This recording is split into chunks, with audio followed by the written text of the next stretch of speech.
साथियों, आप सभी को जय मसीह की, प्रेज द लॉर्ड। और मैं प्रभु के दास योगेश निषाद, और हम पिता परमेश्वर का धन्यवाद करते हैं साथियों इस सुंदर समय के लिए जो प्रभु ने हमारे जीवन में दिया है। और इस शाम के समय जब सूर्य जो है वो अस्त होने वाला है, तो प्रभु कहता है कि क्रोध तो करो पर पाप मत करो, तुम्हारा क्रोध सूर्य अस्त होने तक ठंडा हो जाए। मेरे प्रियो, ये सूर्य अस्त होने वाला है। यदि आपने किसी के साथ अनबन हो गया होगा, दिन भर में किसी के साथ यदि कुछ बुरा बर्ताव वाली बात हो गया होगा, यदि आप क्रोध कर दिए होंगे पत्नी के साथ, बाल बच्चों के साथ, आप उनसे क्षमा भी मांग लें और क्षमा भी करें। मेरे प्रियो, हम जीवित परमेश्वर का धन्यवाद करते हैं। आज का हमारा जो विषय है वो है कि एक जवानों को कैसा जीवन जीना चाहिए। परमेश्वर ने मेरे मन में प्रेरणा डाला कि मैं जवानों के ऊपर एक संदेश तैयार करूं कि जवानों को कैसा जीवन जीना चाहिए। जितने जवान इस संदेश को सुन रहे हैं, और यदि वो परमेश्वर के वचन को सुनकर अपना मन फिराकर परमेश्वर के पीछे चलेंगे, वो आने वाले समय में एक अद्भुत कार्य परमेश्वर उनके जीवन के द्वारा करेगा। हम जानते हैं परमेश्वर ने जवानों को इस्तेमाल किया। कई सारे मूसा, एलिसा, तिमुथियुस, है ना, स्तिफनुस, फिलिपुस, कई सारे जवानों को परमेश्वर ने इस्तेमाल किया। यीशु भी अपनी सेवकाई में 30 साल की उम्र में जब सेवा शुरू किया तो वो जवान था। तो परमेश्वर ने जवानों को इस्तेमाल किया, और परमेश्वर चाहता है कि जवान उनकी सेवा के लिए तैयार हो जाए। इनके लिए सबसे पहली बात यह है कि जवान जो है वो परमेश्वर में बने रहे। मेरे प्रियो, आज हम सीखेंगे परमेश्वर के वचन से कि जवानों को कैसा जीवन जीना चाहिए। जैसे आपने हेडिंग में देखा होगा कि जवानों को कैसा जीवन जीना चाहिए। आइए हम छोटी सी दुआ कर लें। प्यारे प्रभु जी, धन्यवाद वचन सुनाने के लिए, अनुग्रह दे, और पिताजी जो सुनते हैं उनको आशीष दे। और प्रभु जी, सुनकर भूलने वाले नहीं, लेकिन पिताजी तेरे भय मानने वाले व्यक्ति बने, ऐसी तू दया कर। धन्यवाद पिता परमेश्वर। प्रभु जी, सारी आदर महिमा आपको देता हूँ, और पिता परमेश्वर तेरा धन्यवाद करता हूँ कि पिता परमेश्वर आप इस समय एक स्केल पट्टी को प्रभु आप दर्शन में दिखाकर उस दृष्टांत के माध्यम से आप समझाना चाहते हैं कि जैसे वो नापने का काम आता है, उससे हम नापते हैं। प्रभु तेरा वचन कहता है कि जैसे तुम जिस नाप से तुम नापते हो तुम्हारे लिए भी नापा जाएगा। प्रभु तेरा धन्यवाद तेरी आवाज़ के लिए।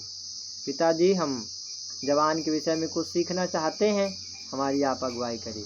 धन्यवाद आपने ऐसा किया। दुआ प्रभु यीशु मसीह के नाम से मांगता हूँ, सुनने और दया से ग्रहण कीजिए, आमीन। मेरे प्रियो, यहाँ पर हम एक बात को देखते हैं। नंबर 1 पॉइंट है कि जवान जो है बुरी संगति से दूर रखें। यस, आपने सही सुना, जवान जो है वो बुरी संगति से दूर रखें। 1 कुरिन्थी 15 अध्याय और उसके 33वें वचन में प्रभु ने कहा कि धोखा ना खाना, बुरी संगति अच्छे चरित्र को बिगाड़ देता है। मेरे प्रियो, मेरे जवान भाइयों बहनों, आप बुरी संगति से दूर रखें। हम जानते हैं जैसा संगत वैसा रंगत। यदि कोई व्यक्ति चोर के साथ संगति करता है, वो धीरे धीरे चोरी करना सीख जाएगा। यदि सिगरेट पीने वाले के साथ संगति किया तो धीरे धीरे खुद भी सिगरेट फूंकना चालू कर देगा। संगति के ऊपर बहुत बड़ा मैसेज है, लेकिन एक ही बात कहना चाहता हूँ, शॉर्ट एंड स्वीट, कि बुरी संगति से आप दूर रहें। ऐसे गद्दार दोस्त न बनाए जो आपको नरक के दरवाजे में ढकेल दे। ऐसे धोखा देने वाला दोस्त आप न बनाएं जो आपको आपके आत्मिक जीवन को नाश कर दे और आप परमेश्वर की संगति से दूर हो जाएं। इसके लिए जरूरी है कि आप परमेश्वर की संगति में बने रहें और बुरी संगति से आप दूर रहें। दूसरा बात है सांसारिक अभिलाषा से दूर रहे। सभोपदेशक 11:9, दूसरा तीमुथियुस 2:22 में हम इस बात को पढ़ते हैं कि जवान अपनी जवानी के दिनों में आनंदित रहे, मगन रहे, कोई बात नहीं, लेकिन अंत में जो परमेश्वर हमें न्याय करेगा, हमें उस न्याय के लिए भी तैयार रहना होगा। कोई बात नहीं, आप एंजॉय कीजिए, लेकिन अंत में जब परमेश्वर आपका न्याय करेगा, आप उसको न्याय के सिंहासन पे खड़े होने के योग्य भी आपको बनना है। प्रियो, सांसारिक अभिलाषा से दूर रहे। ये संसार की बातें, सांसारिक अभिलाषाएं, उन सारी बातों से आप दूर रहें। तीसरी बात है प्रभु का भय माने। सभोपदेशक 12:1 में हम इस बात को पढ़ते हैं। आप पढ़िए सभोपदेशक 12:1। आप प्रभु का भय माने। प्रभु का धन्य है वे जो प्रभु का यहोवा का भय मानता है और उसके मार्गों पर चलता है। जब आप प्रभु का भय मानेंगे, यहोवा का भय मानेंगे, आप कभी भटकेंगे नहीं प्रियो, क्योंकि परमेश्वर का भय आपके जीवन में बना रहेगा। चौथी बात है वचन के अनुसार आप जीवन जिए। भजन संहिता 119:9, वहाँ पर हम इस बात को पढ़ते हैं कि जवान अपनी चाल चलन को किस उपाय से शुद्ध रखे, केवल तेरे वचन को सुनने के द्वारा। वचन से, केवल तेरे वचन से। आप वचन के अनुसार जीवन जिए। प्रभु यीशु मसीह वचन के अनुसार था तो शैतान उसके पास आया, लेकिन वो शैतान यीशु मसीह को भटका नहीं पाया, लेकिन वचन के द्वारा ही प्रभु यीशु मसीह ने शैतान को डांटा और दूर किया। और पांचवी बात है मेरे प्रियो, आप झुंड के लिए आदर्श बने। 1 तीमुथियुस 4:12, झुंड के लिए आदर्श बनो। एक आदर्श जीवन आप जिए। कलीसिया के लिए आदर्श बने, समाज के लिए आदर्श बने, माता पिता के लिए आदर्श बने। यदि आप पढ़ाई कर रहे होते होंगे तो आप गुरुजी के लिए, उस स्कूल के लिए आप आदर्श बने। मैं प्रभु का धन्यवाद करता हूँ कि जब हम 11वीं 12वीं में थे, जब 12वीं पास हमने किया, तो 12वीं में जो 26 जनवरी में जो एक सब लोगों को आदर्श छात्र छात्रा का अवार्ड देते हैं, प्रभु ने मुझे अनुग्रह दिया है कि मैं अपने पढ़ाई काल में 12वीं में आदर्श छात्र का पुरस्कार मुझे मिला। मैं ये अपनी गवाही इसलिए बता रहा हूँ, मुझे मिला है, मैं उसको बता रहा हूँ। आप भी ऐसा जीवन जिए, आप भी ऐसा काम करें कि आप लोगों के लिए, झुंड के लिए आदर्श बने मेरे प्रियो।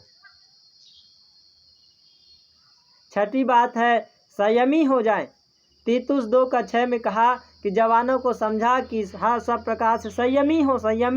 संयम करने वाला, बहुत ज़्यादा उतावला ना हो किसी बातों में, लेकिन संयम से, धीरज से काम करने वाला हो।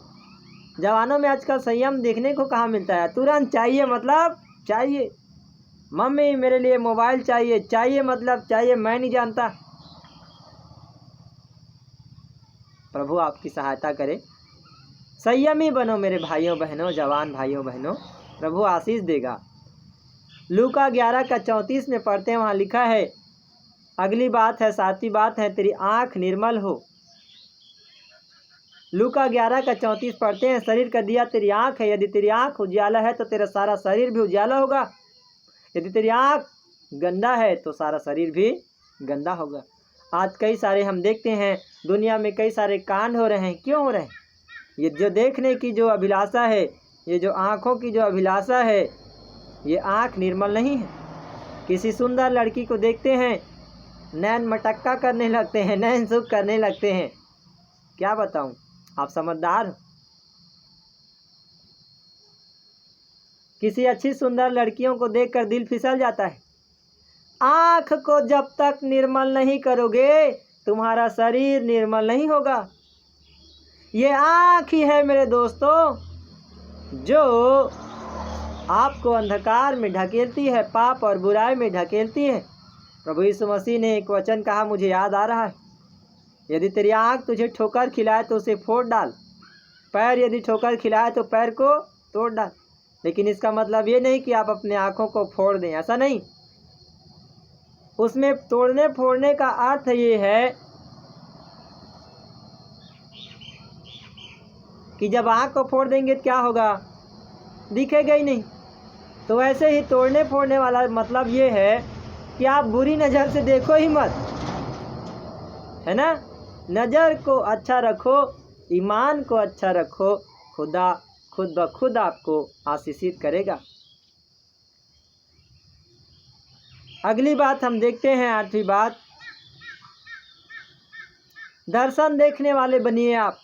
प्रभु ने कहा प्रेरितों 2:17 में, जवान दर्शन देखेंगे। मेरे भाई आप दर्शन को देखकर दर्शन देखने वाले बनो आप। मैं ऐसा करूँगा, मैं आत्माओं को बचाऊँगा, मैं प्रभु के लिए कार्य करूँगा, दर्शन देखने वाले बनो। अगली बात है माता पिता का आदर करने वाला।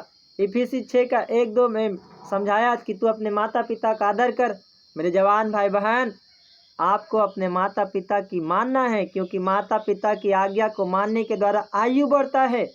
वचन बताता है हमें कि माता पिता की आज्ञा को मानने से आयु बढ़ती है।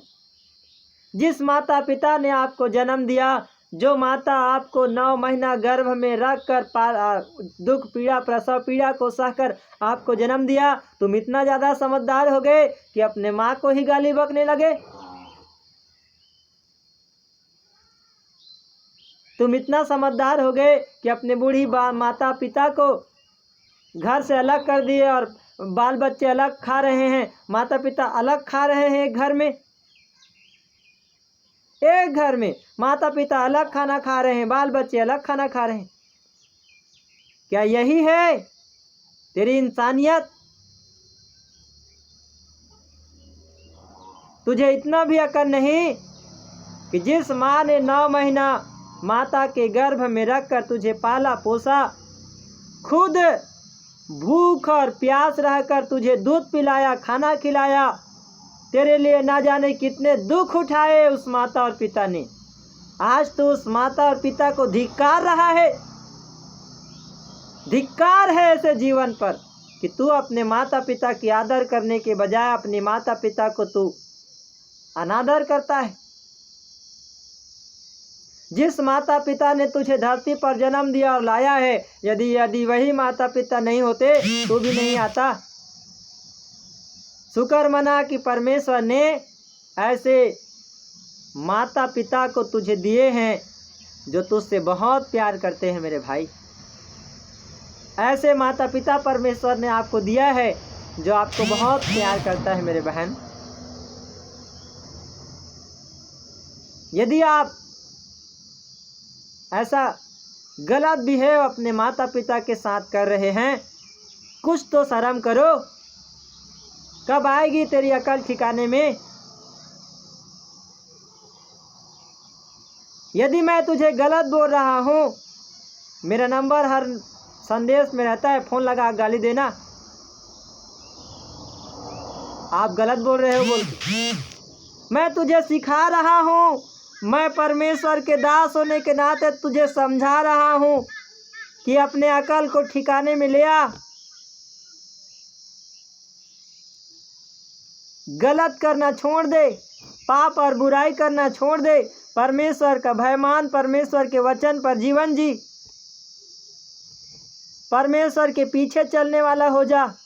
यशायाह 60:1 में कहा, उठ प्रकाशमान हो, यहोवा का तेज तेरे ऊपर उदय हुआ है। प्रकाशमान का जीवन जीने लग जा मेरे भाई। निर्बुद्धि जीवन ना जी। नीति वचन 7:7 में कहा है, मैंने एक ऐसे निर्बुद्धि मनुष्य को देखा, जवान को देखा, जो वेश्या के घर को जाती थी। निर्बुद्धि जीवन मत जी।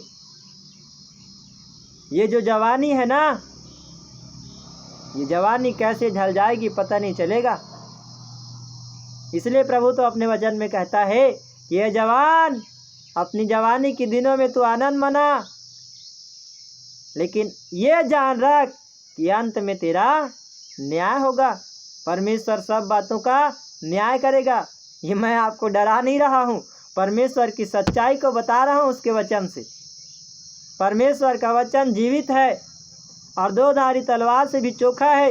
यदि खुदा के वचन को मान गए और जीवन को बदल लिया, आज कई सारे जवान गलत ट्रैक में जा रहे हैं। नशा, बुरी संगति, व्यभिचार, ये जवान कई सारे आतंकवाद, नक्सलवाद में फंसते चले जा रहे हैं, गलत ट्रैक में जा रहे हैं। मेरे भाई, गलत ट्रैक में जाने से बचो, परमेश्वर का भय मानो और एक आदर्श और फलवान जीवन जियो। परमेश्वर आपको आशीष देगा। परमेश्वर ने जैसे जवान मूसा को इस्तेमाल किया, स्तिफनुस को, तीमुथियुस को परमेश्वर ने जैसे इस्तेमाल किया, परमेश्वर चाहता है कि वो आपको इस्तेमाल करे। परमेश्वर अपनी आत्मा की सामर्थ्य से भरकर आपको इस्तेमाल करना चाहता है। मैं गर्व से इस बात को कहता हूँ कि मैं धन्य हूँ कि परमेश्वर ने मुझे चुना और अपनी इस जवानी के दिनों में परमेश्वर मुझे अपनी महिमा की सामर्थ्य से भरकर संदेश सुनाने के लिए, गीत गाने के लिए, बहुत सारे लोगों को प्रभु में जागृत करने के लिए प्रभु मुझे इस्तेमाल कर रहा है। मैं गर्व से कहता हूँ, हाँ, मुझे प्रभु इस्तेमाल कर रहा है। मैं विश्वास करता हूँ प्रभु मुझे इस्तेमाल कर रहा है। परमेश्वर आपको भी करना चाहता है, यदि आप परमेश्वर के चरणों में समय बिताएं और परमेश्वर का भय में आगे बढ़ें। परमेश्वर आपको सद्बुद्धि दे, परमेश्वर आपके मन की आंखों को ज्योतिर्मय करे, परमेश्वर आपको ज्ञान और बुद्धि से भरे, अपने आत्मिक दान वरदानों से भरे। यही मैं दुआ करता हूँ। इस वचन के द्वारा प्रभु यीशु मसीह आप सभी को आशीष देवे। जय मसीह की। फिर से मिलते हैं अगले संदेश में मेरे प्रियो।